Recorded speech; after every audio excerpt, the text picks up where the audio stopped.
Bienvenue les amis dans cette nouvelle vidéo. Aujourd'hui nous avons une bourse d'études offerte par l'université Hand située aux Pays-Bas. Alors cette bourse couvre niveau licence et niveau master. Je ferai la vidéo très courte juste pour vous expliquer en quoi consiste la bourse, et à la fin de la vidéo, si vous avez des questions, n'hésitez pas à les poser en commentaire et rejoindre le groupe Telegram dans lequel je partagerai ou je partage généralement tous les liens concernant les bourses d'études à l'étranger.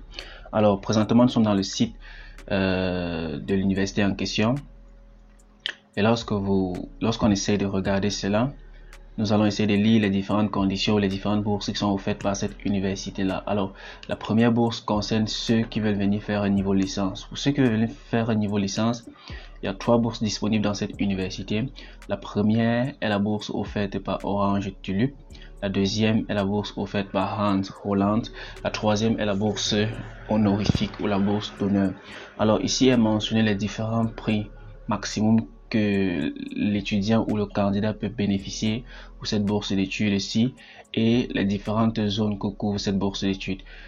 Celle qui nous concerne le plus exactement ici, ou celle qui est la plus intéressante ici, est Hans Holland. Ça veut dire celle qui couvre les pays non européens. Donc du moment que tu es en Afrique, en Amérique, en Asie, tu peux bénéficier de cette bourse d'études ici. Tu peux postuler pour cette bourse d'études ici. Il y a aussi celle qui offre un maximum de 12 500 €, Orange Tulip, qui couvre les pays mentionnés ici. Et nous voyons qu'il y a un seul pays africain, Sud-Afrique. Il y a d'autres pays de par le monde comme le Brésil, la Chine, l'Indonésie, la Russie. Alors, cette bourse Orange Tulip et Han Scholarship stipule que pour ceux qui bénéficient de cette bourse ici, à la première ou au premier semestre, ils reçoivent 2 500 €. Au deuxième semestre, ils reçoivent aussi 2 500 €. Et toutes les autres 3 années restantes, ils reçoivent 2 500 € chaque année. Donc ça veut dire la première année vous recevez 5 000 €, les 3 autres années vous recevez 2 500 €, ce qui fait un total maximal de 12 500 €. L'autre si Honor Scholarship concerne ceux-là qui n'ont pas pu obtenir cette bourse d'études à la première année de leur éducation, et l'université pourra se baser de la première année de leur éducation pour leur offrir une bourse à partir de la deuxième année de leur éducation dans cette université-là. Alors, si on regarde pour ceux du niveau master, quelles sont les bourses offertes pour ceux du niveau master? Nous avons toujours les mêmes types de bourses, mais avec des montants différents. Nous avons ici Orange Tulip, Hans Holland et Honor. Donc le maximum des prix pour ces bourses pour niveau master sont 5 000, 5 000 et 2 500. Et la première, Orange Tulip, couvre encore des pays spécifiques. La deuxième, Hans Scholarship, couvre tous les pays hors de la zone Union européenne. Donc pour postuler à cette bourse d'études, tu ne dois pas être situé dans la zone Union européenne. Alors, il mentionne encore les différents critères de paiement de cette bourse d'études ici, en disant que for both scholarship you receive 205 € in the first semester and 205 € in the second semester. Donc ici est mentionné les différentes sommes que tu pourras recevoir le premier et le deuxième semestre. Donc, pour toutes ces deux bourses là, la première année concernant le Orange Tulip et le Hans Scholarship, vous recevez d'abord une somme de 5 000 €, et c'est à partir de la deuxième année que vous commencez à recevoir maintenant 2 500 €, 2 500 € pour chaque année concernant le niveau licence. Alors, what are the requirements? Pour être éligible à cette bourse d'études-ci, il faut être de nationalité d'un pays non Union européenne. Il ne faut pas être déjà étudiant dans ce pays-là ou dans une université située dans ce pays-là.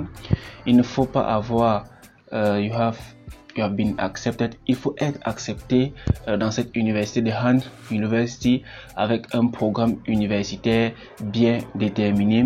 Et en dernier, il faut avoir des critères, certains critères pour les tests de langue, donc comme le TOEFL, EBT, le Cambridge Certificate, même le ETL. Donc il faut avoir un certain nombre de points pour pouvoir être éligible à cette université-là. Alors, la question qui est posée, does a scholarship cover all the costs?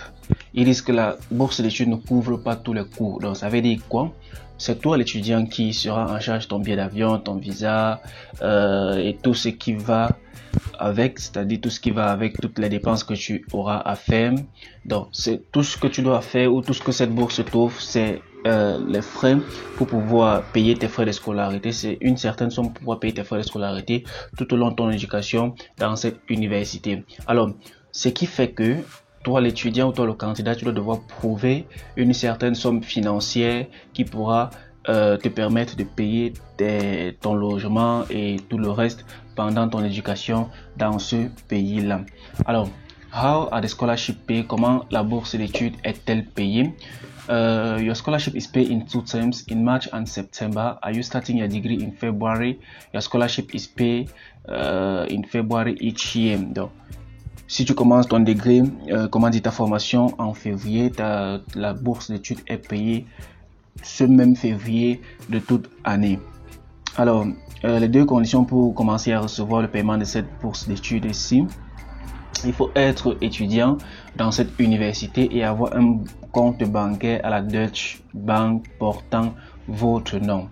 Alors, pour ceux qui ont double nationalité, il stipule ici que vous devez postuler à cette bourse d'études avec une seule nationalité. Donc, ça veut dire que si vous avez peut-être la nationalité française, vous pouvez, et que au-delà de ça, vous avez une autre nationalité peut-être africaine, vous pouvez postuler à cette bourse d'études avec votre nationalité africaine. Donc, lorsqu'on essaye de continuer à lire, ici, il nous présente les différentes étapes pour pouvoir postuler à cette bourse d'études ici.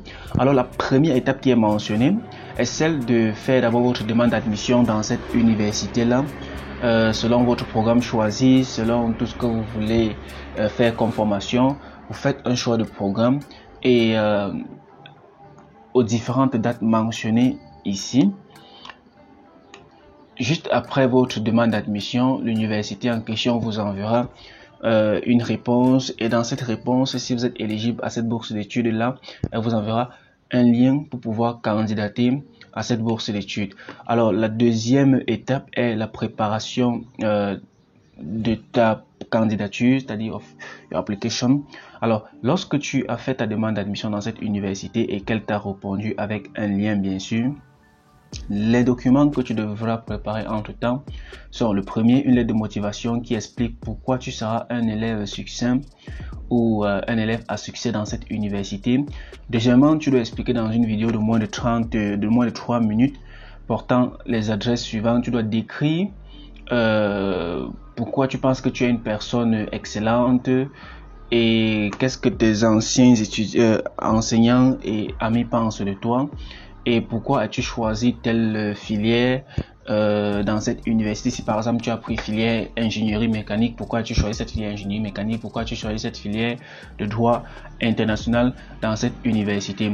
Alors il te pose encore une question basée sur tes expériences passées. Si par exemple tu es dans une équipe, si on te met dans une équipe, quel est le poste que tu occuperas, et donne la raison.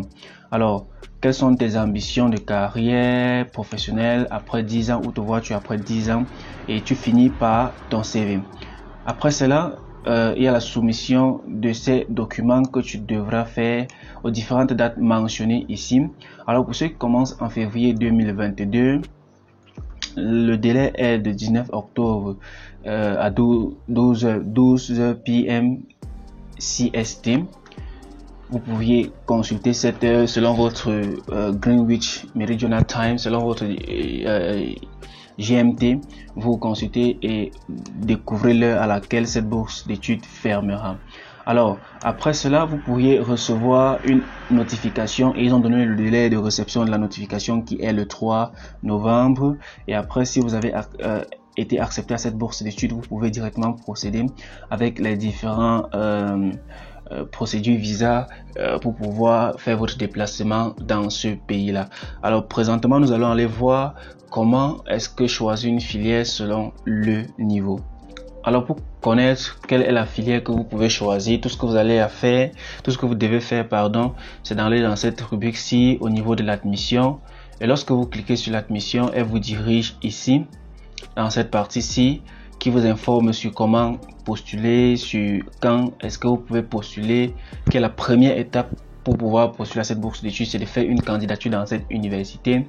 Elle vous offre aussi les différents requirements, les différents critères d'admissibilité dans cette université-ci. Alors, nous allons chercher un programme bachelor. Prenons par exemple un programme bachelor et voyons les différentes filières qu'elles offrent pour ce programme bachelor. Alors ici, nous avons ingénierie automotive, chimie, communication, electrical and electronical engineering. Donc, nous allons prendre peut-être la filière communication pour un bachelor et voir les différents critères pour cette filière. Lorsque nous consultons, est-ce qu'ils ont mentionné cela ici? Est-ce qu'ils ont mentionné cela ici? Alors, lorsque nous cliquons sur Apply, February Intake, la rentrée de février. Alors ici, ils ont mentionné les différentes étapes. Donc, nous avons le processus qui est la première étape, qui est le premier document demandé, qui est un document universitaire, le certificat de fin d'études universitaires avec les relevés de notes, le certificat d'anglais. Vous devez être fluent en anglais. Pour cela, vous devez justifier avec certains tests de langue TOEFL. Pour ceux-là qui disent qu'ils ne peuvent pas composer le TOEFL, je vous encourage à aller composer le TOEFL parce que généralement c'est valide pour 2 ans. Dans cette partie-ci, matching. Donc, ils entrent plus en détail concernant les critères d'admissibilité pour cette bourse d'études. Si je peux prendre le temps pour lire cela, de peur que la vidéo ne soit trop longue. Alors ici, il mentionne les différentes étapes que vous pouvez entreprendre pour pouvoir postuler à cette bourse d'études-ci. Et ici, ils font allusion aux différentes dépenses que vous pourriez ou que vous devriez normalement prévoir pour cette bourse d'études ici, parce que comme je vous ai dit, l'université informe que la bourse d'études n'est pas totale, elle est juste partielle. Donc vous aurez à couvrir certains frais de dépenses concernant votre candidature. Donc, soyez prêts financièrement avant de pouvoir postuler à cette bourse d'études.